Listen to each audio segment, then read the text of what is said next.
One more time loop. It takes Spike about 45 minutes to round up the other 5 and bring them to the library. I try to put the time to good use, pulling every reference book I can think of that might be the least bit helpful. The texts in Canterlot will be more useful, but I could use a quick refresher on 6-dimensional calculus before I try to crack this. Spike and the girls arrive as I'm scheming it as quickly as I dare. Thanks for coming, girls. We've got a big problem. I just got a letter from Celestia and Luna with some awful news. That time loop spell seems to have had some kind of weird side effect. Try not to panic when I tell you this, but it looks like the ether is decoupling itself from the underlying quantum framework of the universe. I say. I look into 6 blank faces. That's bad. Dumb it down for us, Twi. How bad are we talking? Asks Rainbow Dash. If the decoupling. If the thingy happens all the way, time will literally stop. The universe will freeze and all of us will just be suspended in it forever. We'll basically cease to exist. Are you kidding me? Has it already started? Are there going to be, like, weird fast time places and slow time places everywhere? She asks. The superstrings are completely entangled, I say. Fluttershy gasps. They are? Oh no. I think. Actually that's good. It means that until the moment the thingy happens we won't even notice it in our day-to-day lives. Rarity looks like she's on the edge of tears. She takes a deep breath and tries to put forth a stiff upper lip. It's been an honor to know you all, girls. Twilight, don't pull any punches. I want to know, how long do we have left? Will I have time to see my family again? To say goodbye? It's hard to say exactly how long.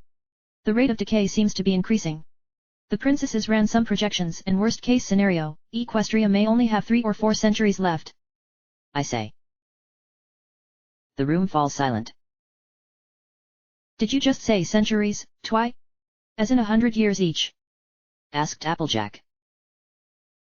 That's only the worst case. It could be longer.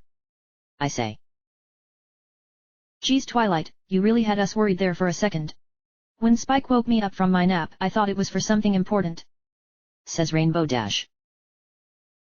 How is this not important? It's the end of the world.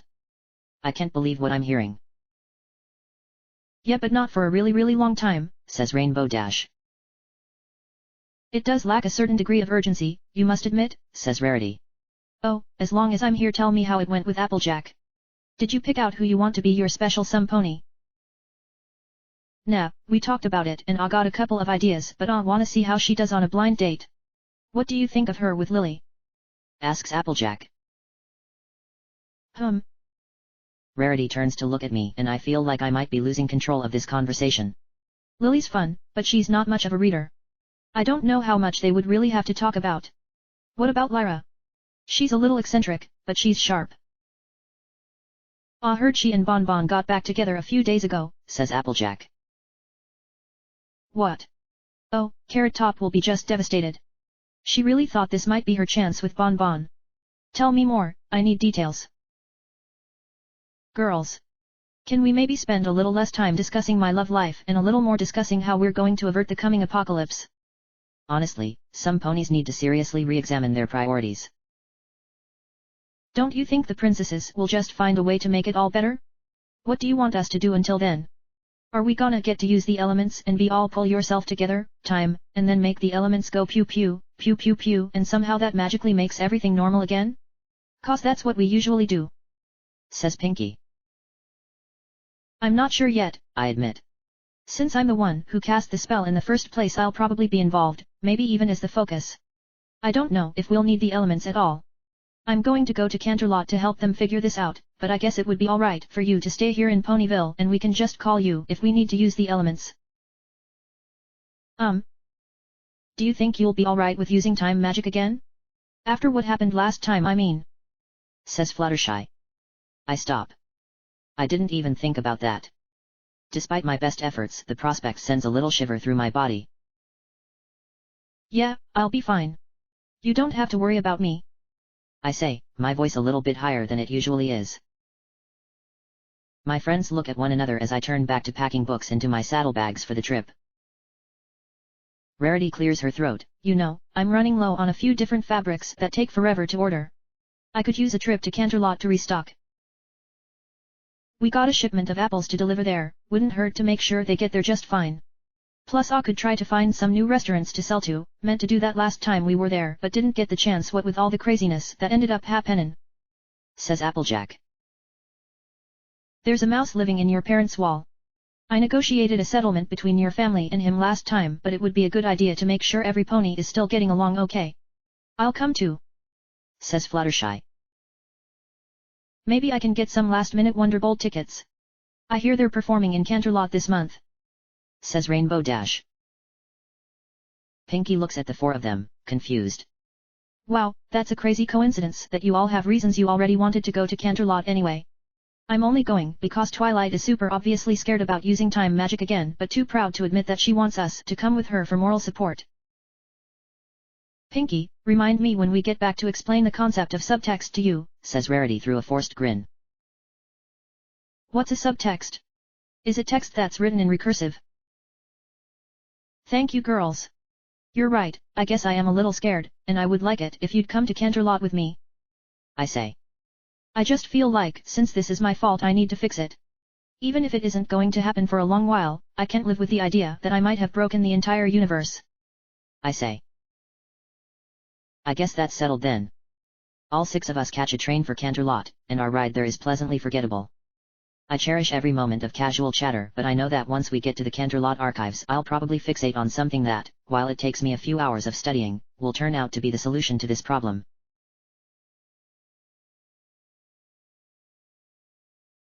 Holy horse apples, I have absolutely no idea what the solution to this problem is.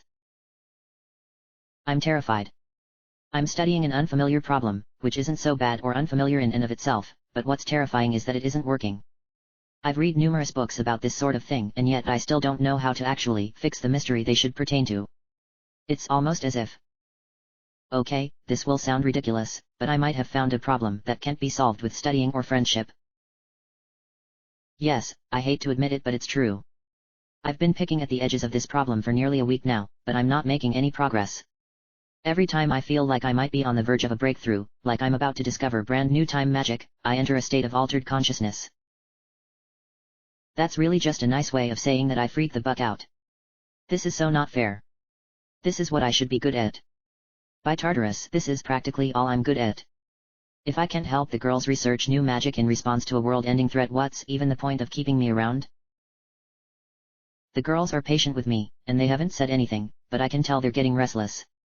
After a few days in Canterlot their already transparent excuses grew even thinner. Applejack and Fluttershy were the first 2 to leave, claiming their duties to the farm and the animals respectively. Pinkie left next, something about needling her vacation days for parties. I can't really blame them. Providing moral support is an important part of being a friend, but the dirty secret is that it can also be really boring.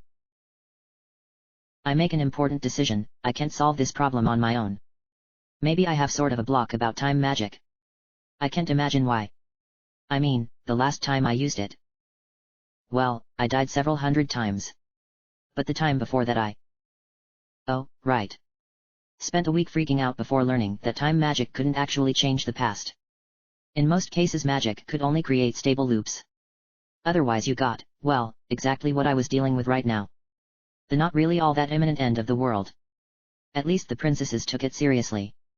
I guess being tens of thousands of years old meant that you don't procrastinate over Armageddon just because it was a century or 2 off. Who can I ask for help, though? The princesses are both busy, not to mention they've made it clear they're counting on me to fix this and I don't want to let them down. There are probably only a few unicorns in the entire world who know enough about math and magic to even understand the nature of the problem. I don't know who those unicorns are. But you know what? I know 7.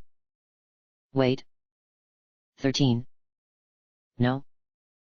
Let's just say I know lots of ways to find out who they are and bring them here. A summoning spell. It'll be perfect. Not only will the spell be able to evaluate ponies on the criteria that I feed it, but if the pony I get objects or won't help me, I can just send him right back again. Still, it can't hurt to take a few extra precautions. Spike, take a note for the princess please. Spike. I look for him and find that he's drifted off for a nap in the corner, with a pile of books for a blanket. I hate to wake him, but I'd like to get this spell up and running as soon as I can. I write the letter out myself, asking Celestia to meet me right after she's lowered the sun for the day. That should give me enough time to get everything set up. I shake Spike until he wakes up a bit. Sorry, Spike. Could you send this to the princess really quick? I asked her not to reply unless she has any objections, so you can go right back to sleep after that, I promise. He wordlessly grabs the letter and with a concentrated burst of dragon fire sends it off on its way before turning over and pulling an open volume of an encyclopedia onto himself and drifting off again. That's fine, I have plenty to do. I start double-checking references and drawing out the magic circle I'll be using to cast it. I'll need a unicorn with powerful magic. One who knows all about time spells and the effects of unfinished magic spells. There may be some all-nighters, so preferably some pony on the younger side too. I spend the next couple hours covering as many different criteria as I can think of. The sun sets and the princess walks in as I'm wrapping up the finishing touches, her pet phoenix Philomena perched on her back. Perfect timing, princess. Thank you for coming, I just wanted to make sure that you were here so that nothing could possibly go wrong. Celestia smiles. It's the least I could do, Twilight. You've attacked this problem with your usual diligence, and I'm proud that you've learned when to ask for help when you need it. She says. It's a fresh reminder that I never sent her the friendship report about the night the others held my little intervention, though of course she knows the details of the night itself. What exactly are you planning to do here? I guess my letter had been light on details. Well, princess, like you said, I need some pony who can help me here, but I don't know what pony that should be. So I mixed a silver slate searching with a crystal chalice's calling to find the kind of pony I'm looking for and bring them here straight away. Assuming he or she agrees to help, would it be alright for them to stay here at the palace in one of the guest rooms? That would be just fine. This is an ingenious bit of spellcraft, Twilight. Well done, says Celestia. My heart swells with pride, and maybe my head too, a little bit, as I bask in the praise. Thank you, princess. Mind if I begin now? I ask. Celestia nods and steps back from the magic circle. I move to just outside the perimeter and begin to push my magic into it, letting my will flow around all the different parts I'm about to put into motion. Once I'm confident I have a solid grip on it, the real work begins and I throw the spell into gear. The world around me falls away and there's nothing but me and the circle that I'm hoping will shortly contain the solution to my problem. The searching spell goes to work. Every pony in Equestria is connected to others, it's just the nature of how the world works. The spell follows those connections and checks each pony I'm connected to for what I've told it I'm looking for, then every pony they're connected to, and then every pony they're connected to, and so on. The first hit I get, almost immediately, can only be Celestia with Luna following shortly after. I don't perceive them as ponies but rather as lists of information regarding how well they fit the description I gave the spell to work with. Of course they're both excellent candidates to help me, but I reject them. I'm specifically looking for some pony besides them after all. A minute passes. Then 5. Then 10. I have no idea how long has gone by out there in the real world. Casting magic tends to muck with my perception of time. The spell throws dozens of candidates that fit some but not all of the criteria I gave it, listing the pros and cons of each one. I probably should have thought to ask for names, but it's not important enough that I'm going to risk modifying the spell on the fly. I'm starting to grow frustrated. Surely there has to be some pony out there who's the answer to my problem. Just when I'm ready to give up hope and declare the spell a failure, a match comes up. In almost every category this pony is ideal, far and away better than any pony I've seen up to this point. I feel hope start to rise in my chest. Time for the second part of the spell, the easier part. I just need to reach along the connection and sort of pull this pony to myself. I focus my mind and give a mental yank. Nothing happens. That's weird. Really weird, actually. I give another experimental yank but with the same result. Still nothing. I go to examine the connection that led the spell to this pony. I'm surprised to discover that he's connected to the ponies that I thought were the princesses, and strongly. There's a connection to me too, and not through the link to the princesses. Something independent. The spell should have reached this pony sooner than it did. There does seem to be something a little off about the connections though. Like it's too long, I guess. It's hard to put the sensation into words. Celestia just praised me for coming up with this idea. I'm not going to fail, not when she's standing right there watching over me as I cast it. I'll just have to pull harder. I pour everything that I've got into the calling spell. It's surprisingly difficult, but I feel the stubborn pony, at the other end of the spell slowly start to give. Then there's a snap and the spell takes. My concentration shatters as I fall back and hit the floor of the library at the sudden release. When I get back up to my hooves, there's a unicorn stallion lying in the circle, which is still glowing with a fading light. He's purple, though a darker shade than I am. If I had to guess, I'd say he's about my age. His cutie mark is a circle of 3 stars with trails that interlock, like the image was captured as the 3 of them were chasing one another through the sky. There's a sharp screech and I look over to where Celestia is standing. Something's driving Philomena positively nuts. Before I can even get back up, she darts over to the pony, in the circle, and start to peck at his head. He groans in response. Not right now, Philomena. I'll feed you in a minute, he says. He rises and looks over to Celestia, who's staring at him. Princess, what happened? Last thing I remember we were going over some conjuration formulas, and then there was this pulling. Celestia seems to recover a bit of her composure. I always wondered when this day would come, she says more to herself than any pony in the room. Why don't you tell me what you think happened? The new pony seems to take this as a challenge. He looks down at the runes around the circle and focuses on a couple of them. Well, this looks like part of a summoning spell, so that explains the pulling. Not sure what this over here is, though. It's a searching spell, I say. The pony looks up at me for the first time. You're the one who summoned me, I take it? He asked. Yes. I was looking for some pony to help me with some time magic. Well, you came to the right pony. Time spells are my specialty, he says and looks down again. Now I see it. You didn't limit the search spell to only search through the present time, did you? He asked. I guess I didn't. I just didn't think, I begin. Yeah, that's pretty clear, he says, cutting me off. I'm in the future, right? You seem awfully calm about that, I say. The pony shrugs. I always sort of figured it would happen eventually, I just thought I'd be the one to do it to myself. Still, you're dealing with time magic and didn't specify time as a parameter in your search spell? Not the brightest candle on the chandelier, are you? Excuse me. My faithful student, that is quite enough, says Celestia. Sorry, Princess, both the new pony and I say in unison. We turn to one another. She was talking to. I'm the one she was. Enough. Both of you, says Celestia. We both cower a little, but we stop talking. I see that introductions are in order. Twilight Sparkle, this is Star Swirl. He's a former student of mine. A former student of? Wait, Star Swirl? As in Star Swirl the Bearded. I'm famous in the future? Oh, this is too cool, says Star Swirl. Not another word, Twilight, commands Celestia. You have no idea how precarious this situation could be. I remember the day Star Swirl disappeared from one of our lessons.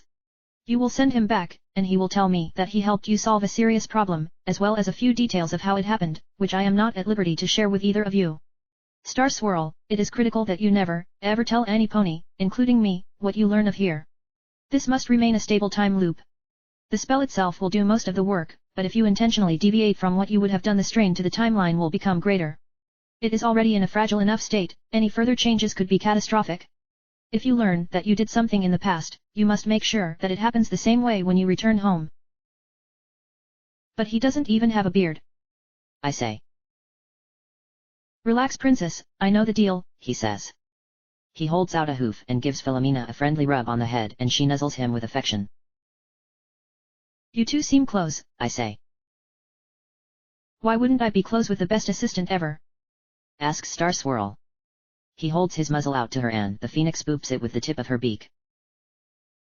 Phoenix fire can be enchanted to send letters, much like dragon fire can, says Celestia. Her eyes get a little wider. I've known her long enough to recognize when she has mischief on her mind. Actually, I think a demonstration would be edifying. Philomena, I believe that there's some pony else we need to tell of this, isn't there? Philomena seems puzzled for a moment, but then something passes between them and she perks up. She gives an excited coo. Celestia writes a quick note on a piece of nearby parchment and rolls it up in her magic before placing it on the ground. Philomena raises a wing and grips one of her loose feathers in her beak before gently pulling it out. She hops over to the letter and touches the feather to the parchment's edge. The feather turns to ash and the parchment catches flame, sending up bright red sparks of magic. The sparks fly out the library's open door and off towards whoever the recipient of the letter is. How far in the future are we exactly, anyway? Asks Star Swirl. 16 centuries, says Celestia. Now it's Star Swirl's turn to be surprised. 16 centuries? He asks. He turns towards me. Wow, you've got some real power, don't you? Pulling me across 1600 years can't have been easy. What sort of time magic are you having trouble with, anyway? We're basically looking at a complete decoupling of the ether from the quantum framework of the universe, I say. Star Swirl's jaw drops. What? What could possibly have caused that? He asks. Well, I kind of cast a spell that. It was you? Wow, I was right before. You are an idiot. I don't know how you got this kind of power, but you obviously don't know what you're doing with it. He says with a sneer. It was your spell. I spit back before I can think better of it. Twilight. What did I just say? Says Celestia. What? Asks Star Swirl. My spell. Celestia sighs. I suppose you'll have to find out the details in the course of investigating this. Twilight found some of your old notes and cast a spell that created a fixed point in time which she would return to after she died. I watch Star Swirl's face, and I know inspiration when I see it. You couldn't? You really could do that, couldn't you? I mean, you'd have to balance the instability itself would be essential to the spell's functioning. Oh. Oh my goodness, now that's an idea. Like organized chaos. I'm literally watching the birth of the spell that will one day put me through the worst thing I've ever experienced. Star Swirl, you will work with Twilight to fix this. Perhaps you'll learn something from her in the process. After all. She leans her face uncomfortably close to his. She's the best student I've ever had. Whatever Star Swirl is about to say in reply is interrupted as a voice comes from out in the hallway outside the library. Honestly, sister, I was about to begin the night court. What is so important that you'd ask me to drop everything? End. Luna enters the room and trails off. Her face is looking a little pale, like she's just seen a ghost. I guess she sort of has. Star Swirl. Star Swirl grins. Hey there, lunatic. Don't get me wrong, I've seen Luna move fast before. I'm pretty sure she clocked well over 180 miles an hour when she was going to rescue my friends from a train that was about to be attacked by a swarm of changelings. I've never seen her move as fast as she does between that doorway and Star Swirl as she tackles him. At first I think she's attacking him, but... well, actually attacking isn't the worst word to describe it, just not quite the way I thought at first. Luna comes up for air from their kiss first. How? She asks. Don't really know, I just got here. Apparently something Twilight did. For how long? Until we fix whatever brought me here in the first place. Some kind of time loop. Luna smiles, predatory. Oh, I know exactly what you're referring to. It isn't urgent. You can start first thing tomorrow morning. Sister? Please let my majordomo know that night court is cancelled tonight. I have other things to attend to. Celestia rolls her eyes, but doesn't stop them from getting up and leaving together. So, 1600 years? What have you been up to? Asks Star Swirl. Well, I turned evil and spent a lot of it banished on the moon. Kind of a funny story actually. Don't tell him that. Celestia calls after them. She winces and sits back, massaging her temples. Mother and father preserve me. So. That all just happened. Princess? Can you explain any of that? Celestia sighs. I'm sorry about that, Twilight. Star Swirl is a very powerful magic user, who did great things. The magnitude of his intellect was matched only by that of his ego, especially in his younger years. He could always be a bit acerbic. That really is him? I can't say I ever pictured him that way. Did he and Luna really? Yes, on both counts. Don't repeat this to Star Swirl, but he and Luna were together on and off throughout his entire life. They could bring out the best in one another, as well as the worst. It was a turbulent relationship. And of course they both came to me with their complaints about the other. Says Celestia with a sigh. She's doing that a lot tonight. They seemed pretty happy just now. How bad could it get? Let me put it this way, did you hear his pet name for her? Lunatic? Seems a little mean for a pet name. I say. 16 centuries ago you wouldn't have thought so. It didn't enter widespread use as a word meaning a crazy pony until after they started dating.